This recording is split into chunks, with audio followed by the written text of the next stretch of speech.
Vendredi 17 juillet 2026, mesdames, mesdemoiselles et messieurs, bienvenue au journal.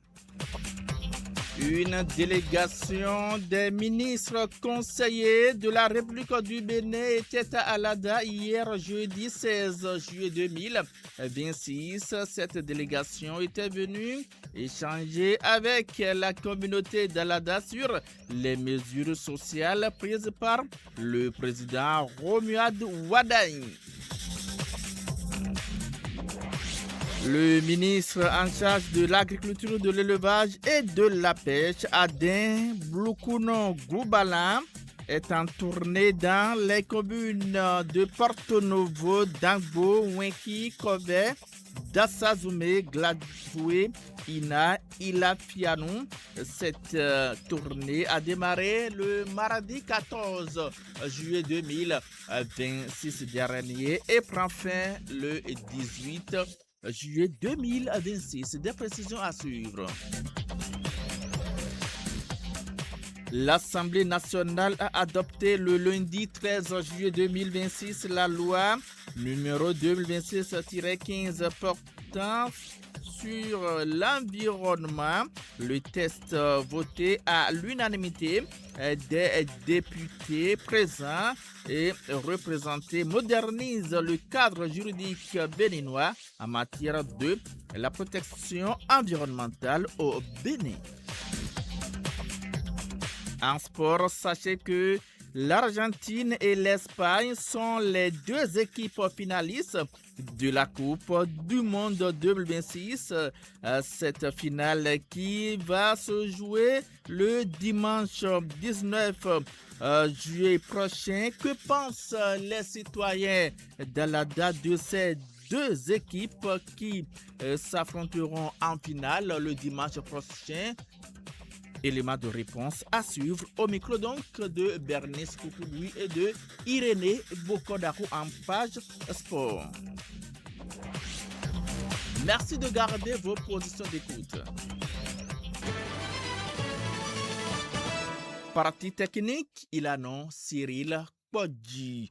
Une délégation conjointe de l'Agence nationale de protection sociale et du ministère en charge de la santé a échangé avec les forces vives de l'arrondissement de Sékou. C'était hier jeudi 16 juillet 2026 dans l'enceinte de cet arrondissement. L'objectif est d'expliquer aux citoyens les grandes lignes du projet Arche. D'un sujet à un autre, toujours au plan local, une délégation des ministres conseillers du Bénin était à Alada hier. La délégation était venue échanger avec la communauté sur les mesures sociales prises par le président Romuald Wadagne. La séance s'est tenue à la salle de la maison des jeunes d'Alada. Reportage. Le président de la République, son Excellence, M. Romuald Wadagne, a mis dans son projet de société un accent particulier sur l'éradication progressive de l'extrême pauvreté dans notre pays. Tour à tour, les 4 ministres conseillers, Daouda Mahamadou, Mariam Saka Diaouga, Rachidi Gbadamassi, Jonas Aïbatin Rantan, dépêchés à Alada cet après-midi du jeudi 16 juillet 2026, ont expliqué à la population les différentes mesures sociales prises par le gouvernement du président Romuald Wadagne, de la gratuité de la scolarisation des filles jusqu'en terminale dans les établissements scolaires généraux et techniques, à la santé, en passant par l'agriculture. Les populations de la commune d'Alada ont eu connaissance des mesures sociales prises par le président Wadagne. 1 milliard pour la prise en charge des urgences vitales dans les hôpitaux, 7 milliards pour booster la production agricole. Le président Romuald Wadagne joint l'acte à la parole et reste fidèle à sa promesse électorale, ont martelé les ministres conseillers. L'éducation, par le passé, pour les filles était gratuite. Aujourd'hui, il y a une extension de la maternelle jusqu'en terminale. Les frais de scolarité pour nos filles sont gratuits. Et la bonne nouvelle ici, ça ne s'arrête pas dans nos collèges. Ça a été étendu jusqu'au lycée technique. Wadayi, c'est la concrétisation, l'exécutant du programme social. Vous savez, en moins de 100 jours, il a mis 1 milliard de francs CFA pour la santé, 17 milliards pour l'agriculture. Qui dit mieux? C'est ça le concret. Je vous exhorte à continuer à faire confiance au président de la République qui, en réalité, a commencé ce que le président Baptiste Talon a démarré. Alors, qu'est-ce qui est prévu pour les producteurs? Lorsque, par exemple, au niveau de la production du coton, la production nationale atteint le seuil de 700 000 tonnes. Au niveau du coton, chaque producteur de coton va percevoir, après la vente de son coton, une prime de 10 francs par kilo au niveau de sa production. Alors, si la production nationale atteint 700 000 tonnes, si nous évaluons cette prime à 10 francs seulement par kilo, cela fera au total 7 milliards à distribuer aux producteurs de coton. Donc, c'est des mesures qu'il fallait venir partager avec les populations pour qu'elles en soient les relais naturels, histoire d'en profiter, de s'en approprier. Également, il y a un produit nuisible à nos assiettes, à nos ménages qu'on appelle sniper, un produit liquéfié que les gens utilisent comme insecticide, raticide, pour ne citer que ceux-là. Ce produit crée d'énormes dégâts, mais on ne savait pas et il fallait, en tant que gouvernement, protéger ses citoyens au non-usage de ce produit. Après les exposés des émissaires du gouvernement, les citoyens conviés à cette séance ont remercié le chef de l'État, le président Romuald Wadayi, pour ce premier pas avant de soumettre quelques doléances à la délégation. Au nombre des doléances des citoyens de la commune de Lada figure la prise des mesures sociales en faveur des producteurs d'ananas et du palmier à huile, deux filières savamment produites dans le département de l'Atlantique. Ils ont également mis l'accent sur l'impraticabilité de la voie quittant Bewa à Lada pour commencer en passant par Agbanoum et Avakpa. Face à ces différentes préoccupations des citoyens de la commune d'Alada, la délégation les a invités à la patience et a promis rendre compte acquis de droit. Les populations en sont ravies et elles ont formulé des demandes, notamment dans le secteur de l'agriculture, parlant de l'ananas. Et au-delà, ils ont parlé des routes, des infrastructures structurantes dont Alada a besoin en tant que chef lieu de département. Nous avons enregistré ces préoccupations que nous allons remonter au président de la République. Les citoyens d'Alada sont appelés à aller partager la bonne nouvelle. La séance s'est déroulée dans une bonne ambiance.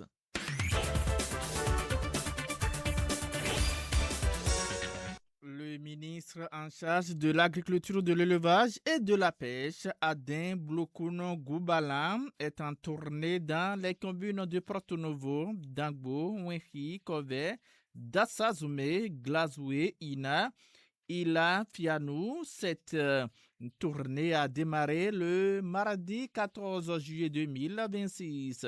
Elle s'achève le 18 juillet prochain. L'objectif de cette descente du ministre est de réaliser un état des lieux exhaustif du fonctionnement du système semencier national afin d'identifier les forces, les insuffisances ainsi que les réformes prioritaires à mettre en œuvre pour améliorer durablement les performances du secteur. On écoute ici Innocent Togla, directeur du cabinet du ministre en charge de l'agriculture. Le plan de semences, parce que c'est le premier moteur de la production.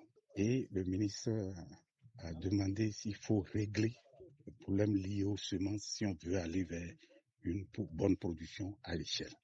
Et la première des choses, c'est de voir les centres de traitement des semences que nous avons sur toute l'étendue du territoire national et de voir le décret de fonctionnalité.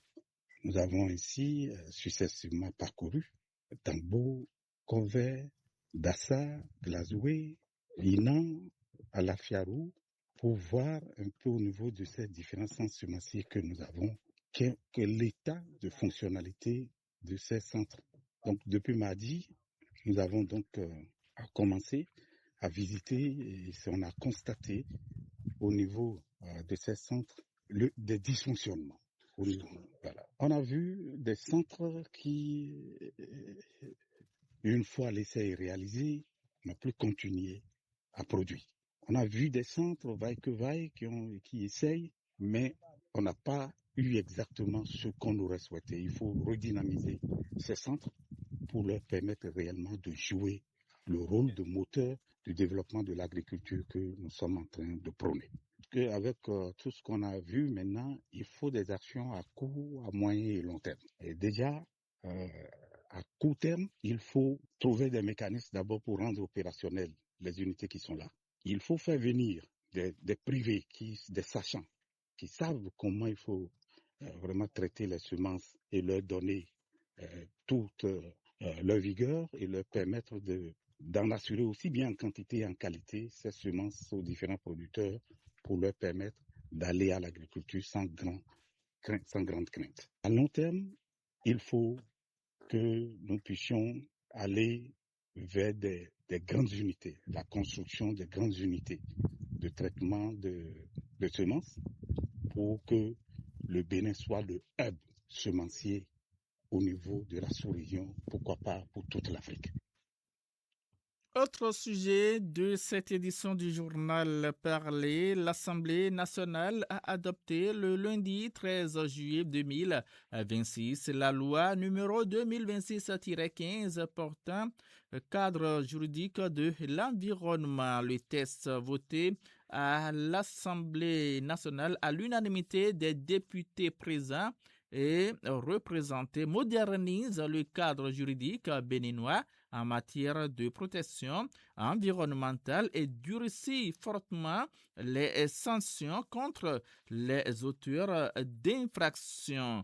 L'un des points majeurs de cette réforme concerne le renforcement des peines. Désormais, les auteurs d'infractions environnementales s'exposent à des amendes allant de 50 000 francs CFA à 10 millions de francs CFA selon la gravité des faits. Les peines d'emprisonnement prévues vont de 10 jours à 20 ans de réclusion criminelle. Ce durcissement vise notamment les actes de pollution, les atteintes graves aux ressources naturelles et bien d'autres. Suivez ici l'avis de quelques citoyens rencontrés dans les rues d'Alada ce vendredi matin sur les sanctions liées aux infractions environnementales. Ils sont ici au micro de Bérénice Koukoudou et de Irénée Bokodaro. C'est une loi très très pertinente qui va avantager tous les citoyens et va faire que le Bénin va se développer. C'est une très très bonne chose. Si un pays veut se développer, il y aura des lois qui vont régir toutes ces choses-là. C'est aujourd'hui que nous voyons que les sanctions sont dues aux autres là. Non, il y a des endroits, il faut qu'on commence par de nos maisons d'abord même. Tous ces lois qu'ils ont fait sortir là, moi je suis très très content de ça. Seulement que il faut pas que les gens commencent par mettre ces lois en pratique en désordre. Qu'est-ce que je dis? Il faut pas qu'ils abusent de ça. C'est bon, c'est une bonne chose. Mais seulement ce qui est là, il fallait au moins, en ce qui concerne les urinoirs par exemple, il fallait construire ces trucs-là d'abord avant d'appliquer la loi. Vous appliquez la loi sans les dispositifs nécessaires. Vraiment, ça, c'est... Parce que si je vois ceux qui vivent à Cotonou, là, mais je me dis, comment ceux-là, comment ils peuvent traverser la journée, comment ils peuvent faire leur activité dans la journée sans uriner. Donc, bon, s'ils peuvent penser à ça, là, ce serait bon. Dans les villes, construire des urinoirs publics, même si c'est WC public, ces trucs-là, là, c'est bon. Si c'est ça, c'est bon. Parce que tout ce qu'ils sont en train de faire, c'est pour assainir le milieu. Et personne ne peut aller contre l'assainissement du milieu. Seulement, il faut prendre les dispositions nécessaires d'abord. Cette loi, elle est la bienvenue parce que dans les pays développés, même au Ghana, tout près là, cette loi-là est en vigueur. Et c'est ce qu'il nous faut au Bénin parce que quel que soit ce qu'on va faire sans punir les gens qui commettent une sorte d'infraction, c'est que nous serons toujours dans l'insalubrité. Vous voyez que le Bénin, malgré le projet asphaltage qui a maintenu les rues propres à Cotonou, malgré tout ce qui se fait en matière d'environnement, s'il n'y a aucune impunité, on peut nous construire des infrastructures, quelle que soit leur taille, quel que soit l'investissement, elles ne seront pas bien entretenues. Donc il faut forcément cette loi-là, pour punir ceux-là qui vont salir l'environnement désormais. Non, c'est pas trop corsé parce que si on sent que on va verser 100 000, on va choisir entre payer 100 000 et salir l'environnement. La Main Info, la page des sports.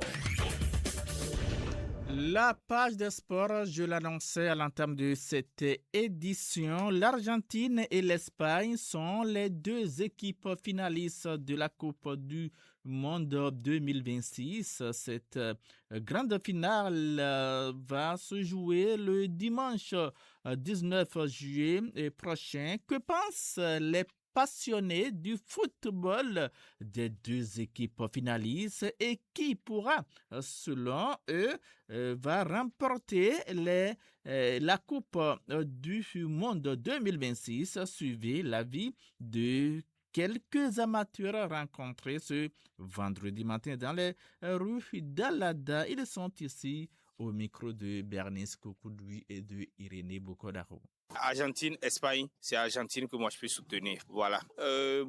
Pourquoi? Parce que Argentine, je ne veux pas dire que l'Argentine est plus rapprochée des Africains que les Espagnols, mais l'expérience des Argentins en matière de Coupe du Monde, leurs noms sont souvent entendus plus que les Espagnols. Donc, ils ont une sorte de mérite plus que les autres, à mon humble avis.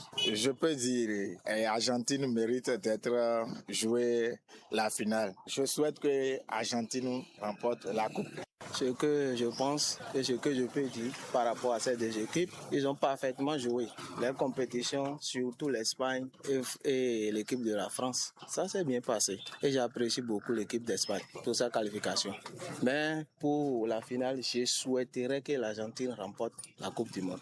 Bon, à voir leur jeu, le jeu de l'Argentine et le jeu de l'Espagne, moi je préfère que l'Argentine remporte la Coupe du Monde. À cause de leur doyen Merci, parce que c'est un joueur que j'apprécie beaucoup. Il a trop de talent et ses jeux, moi j'apprécie et j'adore souvent ses jeux. C'est la raison pour laquelle j'aurais souhaité que l'Argentine remporte la Coupe du Monde. La question donc de savoir pourquoi aucun pays africain n'a pu atteindre la finale. Suivez les explications de ces citoyens passionnés du football. Oui, aucun pays africain n'a pu atteindre ce niveau. Moi, je trouve que la faute, c'est à nos dirigeants, surtout en matière de football. Parce que s'ils se laissent tout le temps sous la domination des autres, sous prétexte qu'ils trouvent à gagner, je n'en sais rien, mais cela porte atteinte à notre développement en matière de football, ce qui n'est pas bien. Nos dirigeants actuels, prenons l'exemple des présidents comme Ibrahim Traoré. Si ces présidents-là existent en Afrique, je ne suis pas sûr que nous allons assister à ce déshonneur, à cette ignominie en matière de football. Aucun pays africain n'a pas pu atteindre la finale parce que nous les Africains, je peux dire qu'on n'a pas trop l'expérience. Bon, ce que moi je pense à propos de mes voisins, ce que j'ai dit, les pays africains, normalement ils devaient revoir les jeux. Sinon, selon moi, ça nous reste beaucoup de choses à faire en matière de football, surtout les Africains. Et le constat que moi j'ai fait dans les compétitions, s'ils arrivent à gagner en avance, et les souhaits ou bien les idées, c'est de rester derrière et de fermer les camps. Or, c'est en ce moment que l'adversaire trouve des occasions pour pouvoir égaliser le but. C'est ce qui a fait que la plupart des équipes africaines n'ont pas pu atteindre le niveau. Mesdames et messieurs, ce sera tout pour cette session d'information mise en onde. Cyril Kodji, merci d'avoir été là. Le programme se poursuit sur la 103.8 FM à 13h30 juste. Vous allez retrouver les informations hors de nos frontières avec nos confrères de la Radio France Internationale RFI Midi.